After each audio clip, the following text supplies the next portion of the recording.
Chapter 15 in the Cage. Mrs. Frisby said, "But why did they want to catch you? And how did you ever get away again?" "At first," said Nicodemus, "I thought it must be because they didn't like our stealing the food. And yet you could hardly even call it stealing. It was a waste food, and all they did with it was haul it away to the city incinerator. So the harm if we ate some of it. Of course, there are people who just dislike rats, whether they're doing any harm or not." "And mice too," said Mrs. Frisby. "True," said Nicodemus, "though not so much as rats, I think. Anyway, that wasn't the reason at all. But what the real reason was, I didn't find out for a while. As to getting away, that, too, didn't happen until much later. No, I was firmly and inextricably caught. Snared in the net and helpless," Nicodemus continued. "When the man who held it saw he had 4 rats, he pulled a drawstring that closed it up.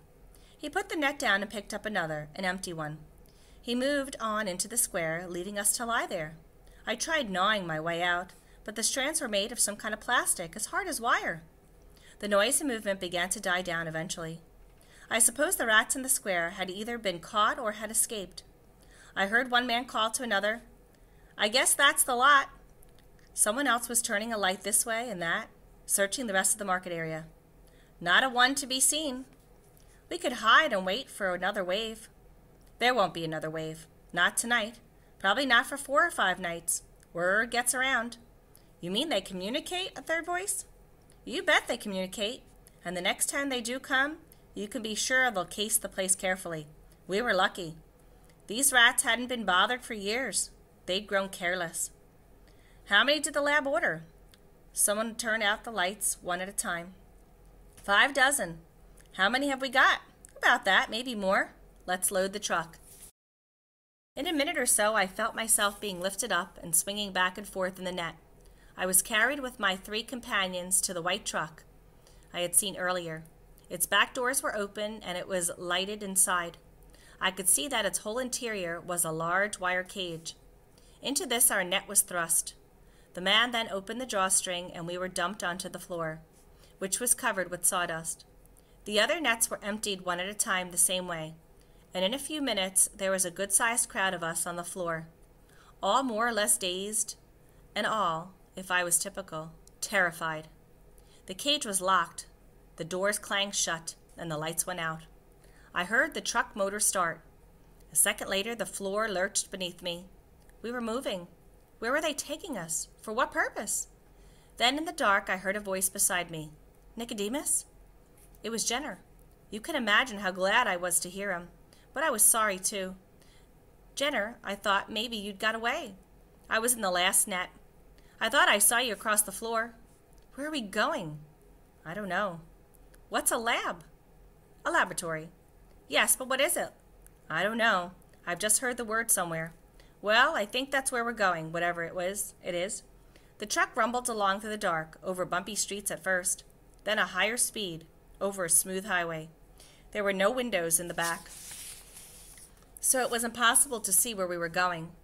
Not that I would have ever known anyway, never before having been more than 6 blocks from home. I think we drove about 2 hours, but it might have been less, before the truck slowed and turned and finally came to a stop. The back doors were opened again, and through the wire wall of the cage I saw that we had come to a building, a very modern, of white cement and glass. It was square and big, about 10 stories tall. Night had fallen, and most of its windows were dark. But the platform, too, which our truck drove us, was lighted. And there were people waiting for us. A door opened, and 3 men came out. One of them pushed a cart, a hand truck piled with small wire cages. The man beside him was dressed in a heavy coat, boots, and thick leather gloves. The third man wore heavy horn-rimmed glasses and a white coat. He was obviously the leader. The men from the truck, the ones who had caught us, now joined the men from the building. "How many did you get?" asked the man in the white coat. "Hard to count. They kept moving around. But I make it between 60 and 70. "Good. Any trouble?" "No, it was easy. They acted almost tame." "I hope not. I've got enough tame ones." "Oh, they're lively enough, and they look healthy. Let's get them out." The man with the white gloves and boots then donned a wire face mask as well, and climbed in among us. He opened a small sliding trap door at the back of our cage. A man outside, held one of the small cages up to the opening, and one at a time we were pushed out into our individual little prisons. A few of the rats snarled and tried to bite. I did not, and neither did Jenner. It was obviously futile. When it was finished, the man in the white coat said, 63, good work. A man from the truck said, thanks, Dr. Schultz. And we were racked on the hand truck and wheeled into the building. Dr. Schultz, I did not know it then, but I was to be his prisoner and his pupil for the next 3 years. We spent the rest of the night in the long white room. It was in fact a laboratory, with a lot of equipment at one end that I didn't understand at all then.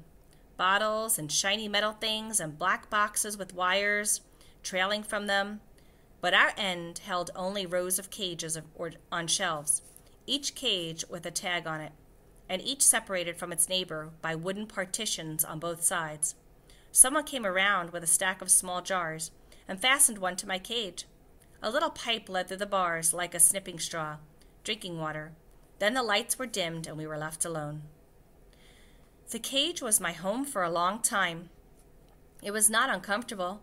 It had a floor of some kind of plastic, medium soft and warm to the touch, with wire walls and ceilings.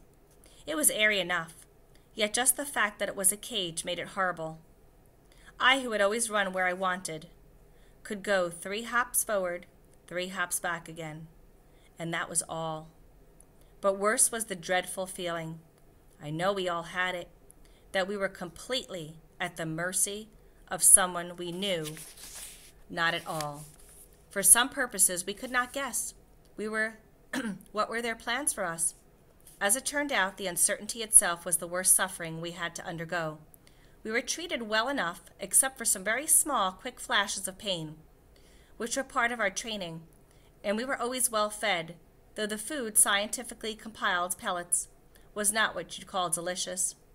But of course, we didn't know that we had arrived, and I doubt any of us got much sleep that first night. I know I didn't. So in a way, it was a relief when early the next morning, the lights snapped on and Dr. Schultz entered. There were 2 other people with him, a young man and a young woman. Like him, they were dressed in white laboratory coats. He was talking to them as they entered the room and walked towards our cages. 3 groups, 20 for training on injection Series A, 20 on Series B. That will leave 20 for the control group.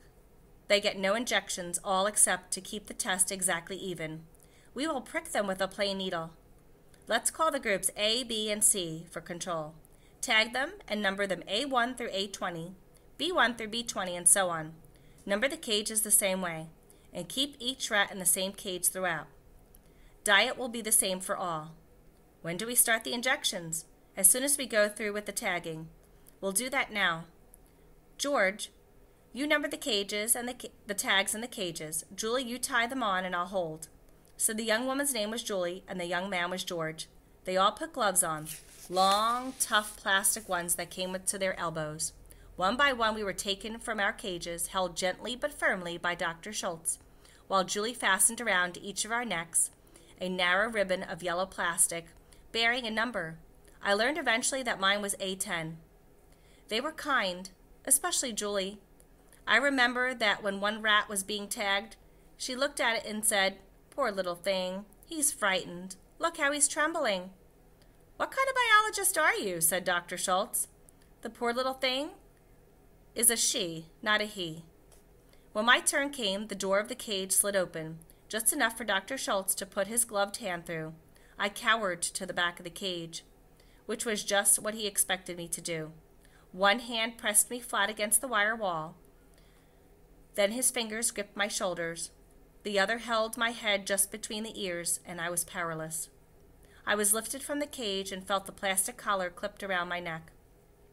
I was back inside with the door closed in less than a minute. The collar was not tight, but by no amount of tugging, twisting, or shaking was I ever able to get it off. I watched the wire from my cage as the others were caught and tagged. About 6 cages down from me, on the same shelf, I saw them put a collar on Jenner. But once he was back in his cage, I couldn't see him any longer. A little later in the morning, they came around again, this time pushing a table on wheels. It was loaded with a bottle of some clear liquid, a long rack of sharp needles, and a plunger. Once more I lifted from the cage. This time George did the holding, while Dr. Schultz fastened one of my needles to the plunger. I felt a little sharp pain in my hip, then it was over. We all got used to that. For from then on, we got injections at least twice a week. What they were injecting and why, I did not know. Yet for 20 of us, those injections would change our whole lives.